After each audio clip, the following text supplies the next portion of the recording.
ঘরে ধূপকাঠি জ্বালালে লাগবে অশান্তি, হবে স্বাস্থ্যহানি এবং পিতৃপুরুষেরা অসন্তুষ্ট হবে। কেন হঠাৎ করে আজকে এই কথা বলা? হ্যাঁ, যেই সব ধূপকাঠিগুলো আমরা জ্বালাই না ঘরেতে, সেই ধূপকাঠিগুলো আসলে বাঁশের তৈরি। ধূপকাঠি যে কাঠিটা থাকে সেটা হচ্ছে বাঁশের তৈরি। বড় বড় মন্দিরে যাবেন, দেখবেন যে ওই ধূপকাঠি যে আমরা কাঠি ধূপ জ্বালাই সেই কাঠি ধূপ কিন্তু ইউজ করা হয় না, হয় হচ্ছে গোলা ধূপ, বনস্পতির গোলা ধূপ, বা যে গোলা ধূপগুলো দেখবেন পাওয়া যায় এখন, নানান রকমের গোলা ধূপ পাওয়া যায় দোকানে, সেই রকম গোলা ধূপ জ্বালানো হয়। আমাদেরও উচিত যে সেই গোলা ধূপ জ্বালানো এবং যে কাঠি ধূপ সেইগুলোকে রিজেক্ট করা। কারণ এই যে বাঁশের ধূপকাঠি এইগুলো যেখানে জ্বলে না, ধরুন কোনো মন্দিরে বেশ কিছুক্ষণ জ্বলছে, মন্দিরে সারাক্ষণ ওই ধূপকাঠি জ্বলছে, বা ঘরে প্রায় সময় ধূপকাঠি জ্বলছে, এতে কিন্তু একটা রোগের সৃষ্টি হতে পারে, ক্যান্সার রোগের কিন্তু সৃষ্টি হতে পারে। প্লাস বাঁশ আমরা কখন জ্বালাই?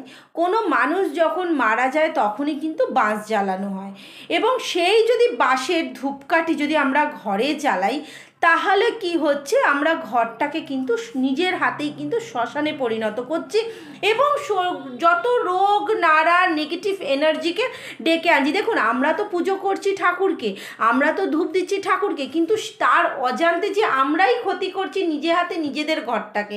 সেই জন্যে বলবো যে এই যে আমরা বাঁশের ধূপকাঠি যে জ্বালাই, যে ধূপকাঠি, ধূপের কাঠির যে মশলাটা সেটা তো আলাদা, কিন্তু যে কাঠিটা তৈরি হয় সেটা কিন্তু বাঁশের তৈরি কাঠিটা তৈরি হয়।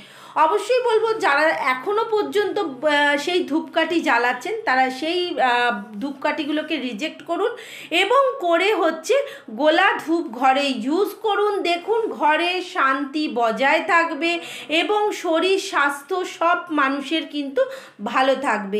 যদি কারোর ঘরে এখনও সেই ধূপকাঠি থাকে, আমি বলবো অবশ্যই সেগুলোকে ফেলে দিন, ফেলে দিয়ে নিজের মতন করে এখন গোলা ধূপকে ইউজ করুন। কারণ আমাদের ঘরটাই হচ্ছে আমাদের কাছে সর্বপ্রথম হচ্ছে স্বর্গ। ঠিক আছে, যাদের আমার ভিডিও ভালো লাগছে অবশ্যই লাইক করবেন। যাদের কাছে এই ভিডিও পৌঁছে যাচ্ছে, কেমন লাগছে আপনাদের ভিডিও, কেমন লাগছে আমার কথা, এবং আমার কথাতে আপনারা কতটা ভালো থাকছেন অবশ্যই আমাকে কমেন্ট সেকশানে জানান, নাহলে আমি বুঝবো কী করে যে আপনারা আমার রেমেডিতে আপনারা কতটা ভালো আছেন। দেখুন, এই রেমেডিটা করতে আপনাদের নিশ্চয়ই কোনো পয়সা খরচা করতে চান, নর্মালি আপনারা যেরকমভাবে ঘরে প্রত্যেক দিন যেটা ইউজ করছেন সেরকম করে ইউজ করবেন। অবশ্যই বলবো কমেন্ট সেকশানে জানান কে কোথা থেকে দেখছেন ভিডিওটা। অবশ্যই যদি ইউটিউবে দেখেন সাবস্ক্রাইব করে দেবেন, যদি ইনস্টাগ্রামে দেখেন অবশ্যই ফলো করে দেবেন। সবাইকে বলবো যে লাইভটা একটু সবার কাছে শেয়ার করে দিন।